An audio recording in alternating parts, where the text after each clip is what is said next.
Welcome dear students. बेटा आज हमने ईवीएस में जो आपका चैप्टर 15 है 15 मेकिंग पोट्स ये पढ़ा था, ठीक है। और इसकी स्टोरी आपको अच्छी भी लगी थी। एक बार इसको हम पढ़ लेते हैं। Once there was a sparrow called Phudgudi and a crow called Bhanate. यानी कि एक बार क्या होता है कहानी में, एक स्पैरो होती है। देखो ये स्पैरो है, चिड़िया, यानी कि इसका नाम क्या होता है, फुडगुडी। एंड अ क्रो, एक कौवा होता है। ये देखो कौवा बना हुआ है, ठीक है। और इसका नाम क्या होता है, भनाटे। दे वर फास्ट फ्रेंड्स, ये फास्ट फ्रेंड्स होते हैं, मतलब ये पक्के दोस्त होते हैं ना, वो होते हैं। वन डे भनाडे सैड, जो ये क्रो है मतलब भनाडे, ये इसको बोलता है फुडगुडी को, यानी स्पैरो को कहता है।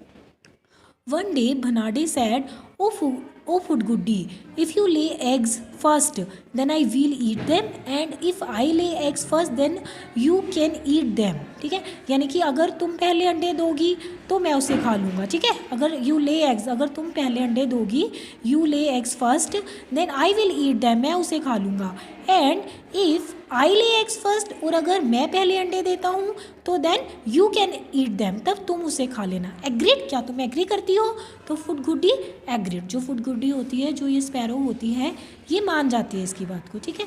अ फ्यू डेज लेटर, यानी कुछ दिनों के बाद क्या होता है, फुडगुडी लेड एन एग, वो एक अंडा देती है। भनाडे सैड, भनाडे कहते हैं, give me your egg, I will eat it, मतलब अपना अंडा मुझे दो, मैं उसे खा लूँगा। Do give it, give it, give it, ये मुझे दे दो, दे दो, दे दो। फुडगुडी वाज स्केयर्ड, और जो फुडगुडी है वो डर जाती है। शी सैड, वो कहती है, yes but I want you to first, पर मैं क्या चाहती हूँ कि सबसे पहले तुम क्या करो, बट आई वांट, मैं चाहती हूँ, I want you to first go, तुम जाओ, एंड वॉश योर बीक, और अपनी जो बीक है, जो अपनी चोंच है, ठीक है, वो वॉश करके आओ, वो धो के आओ, इन द रिवर, नदी में। Bhanate went to the river bank, वो नदी के किनारे जाता है। And said to it, oh river, और रिवर को कहता है कि oh river, yes brother, said the river, जो रिवर है वो बनाटे को कहती है, हाँ बोलो भाई। बनाटे कहते हैं, और river please give me some water, please मुझे कुछ पानी दे दो। फिर वहाँ पे एक ये माइंड में सोच रहा होता है, गाना भी गा रहा होता है, with cold water I will wash my beak, यानी ठंडे पानी से मैं अपनी बीक धोऊंगा, ठीक है, बीक धोऊंगा ठंडे पानी से। Eating the egg is what I seek, और जब मैं बीक धो लूँगा तब मैं क्या खाऊंगा, एग खाऊंगा, जो मैं चाहता हूँ, ठीक है, जो मेरे को चाहिए, मतलब फिर मैं अपनी बीक धो के, अपनी चोंच धो के, ईटिंग द एग, एग खाऊंगा, यानी अंडे खाऊंगा। द रिवर सेड, जो रिवर है, नदी है, वो कहती है, but how will you will fill water, get a pot, मैं तुम्हें पानी किसमें भर के दूँ, तुम क्या लेकर आओ, एक पोट लेकर आओ। अब पोट किसके पास मिलेगा, पोटर के पास, ठीक है।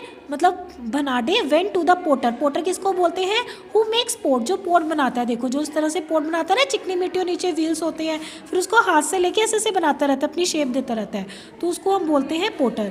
तो भनाडे वेंट टू द पोटर, वो पोटर के पास जाता है। एंड सैड, और उसको कहते हैं, oh potter please give me a pot, कि पोटर प्लीज़ मुझे क्या दे दो, एक पोट दे दो, ठीक है। फिर यहाँ पर वे सोच रहा होता है कि in the pot I will get water from the river, कि मैं पोटर से पोट लूँगा, उसमें और नदी से पानी लूँगा, उसमें डालूंगा, विथ कोल्ड वाटर, ठंडे पानी से वो पोट भर लूँगा।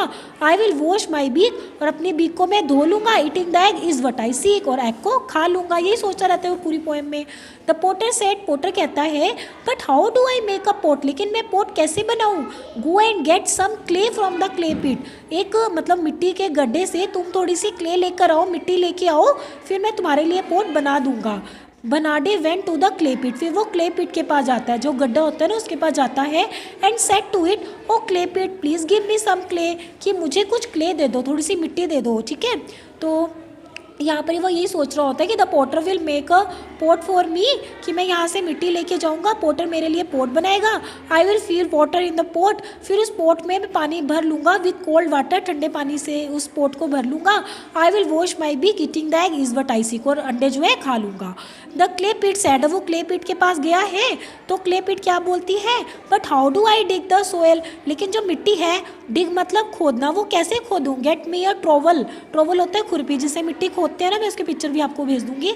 Gate me a trowel from the blacksmith, तुम ब्लैक स्मिथ, ब्लैक स्मिथ मतलब लोहार, जो ये मतलब कि औजार रखता है ना, खुरपी वगैरह वो। तो गेट मी अ ट्रोवल, तुम ट्रोवल लेकर आओ, खुरपी लेकर आओ फ्रॉम द ब्लैक स्मिथ, मतलब लोहार से। Bhanate went to the blacksmith, अब वो लोहार के पास जाता है यानी ब्लैक स्मिथ के पास जाता है। एंड सेड टू हिम, और उसको कहते हैं oh blacksmith, the blacksmith said, फिर ब्लैक स्मिथ उसको बोलता है yes yes brother Bhanate what do you want, हाँ भाई बनाटे तुम क्या चाहते हो। Bhanate said please give me a trowel, please मुझे ट्रोवल दे दो, एक खुरपी दे दो।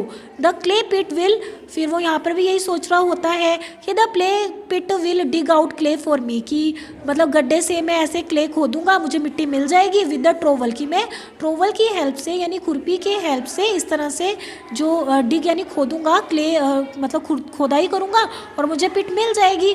आई will get a pot made and get water in it, फिर मैं उसको पॉट मतलब फिर मैं उसको पोटर के पास लेके जाऊंगा, वो पॉट बनाएगा और फिर उसमें मैं क्या भर लूँगा, पानी भर लूँगा with cold water. I will wash my beak eating the egg is what I seek, फिर मैं अपने बीक को धो लूँगा और एग खा लूँगा। The blacksmith said, blacksmith क्या बोलता है, लोहार क्या कहता है, sure you can take the trowel, तुम ट्रोवल लेकर जा सकते हो मुझसे, but do remember to return it, लेकिन ये याद रखना कि मुझे वो वापस कर देना काम खत्म होने के बाद। तो बनाटे क्या कहता है, तो बनाटे जाता है, Bhanate took the trowel and went to the clay pit, फिर वो क्ले पिट के पास जाता है ट्रोवल लेके। It dug the soil and got some clay, फिर वो उसे खुदाई करता है ठीक है, और कुछ क्ले थोड़ी मिट्टी ले लेता है। फिर वो मिट्टी किसके पास लेके जाएगा, पोटर के पास। The potter made a pot for him, फिर वो मिट्टी लेके जाता है और पोटर उसके लिए क्या बना देता है, पोट बना देता है। Bhanate filled water in the pot, फिर जो बनाडे होता है उस पोट में पानी भर लेता है। एंड वॉश्ड इट्स बीक, और अपने बीक को धो लेता है, वो खुश हो जाता है। He then ran to eat Phudgudi's egg, फिर वो उड़ के दौड़ के कहाँ जाता है, फूड गुडी के एग के पास। लेकिन इस टाइम क्या हो गया होता है, ये सारी प्रोसेस जब इतनी लंबी हो जाती है तो by that time the sparrows egg hedged, यानी जो स्पैरो के एग है उसमें से वो हैच का मतलब उसमें से जो बेबीज होते हैं, चूजे होते हैं लाइक, वो निकल चुके होते हैं, छोटे छोटे बर्ड, ये देखो निकल गए ना छोटे छोटे ये बर्ड एग में से। A little bird came out of it, छोटे छोटे बर्ड उस एग में से निकल चुके होते हैं। एंड फ्लू अवे, उड़ रहे होते हैं, far away from, Banate Banate से बहुत दूर। ठीक है, समझ में आई। ये स्टोरी हमने क्लास में भी डिस्कस की थी, अब आपने इस स्टोरी को बुक रीडिंग करनी है, अच्छे से समझना है। ठीक है, फिर इसके क्वेश्चन आंसर हमने डिस्कस किए थे ना, इसके क्वेश्चन आंसर रिटर्न में मैं आपको भेज दूंगी। ठीक है, थैंक यू।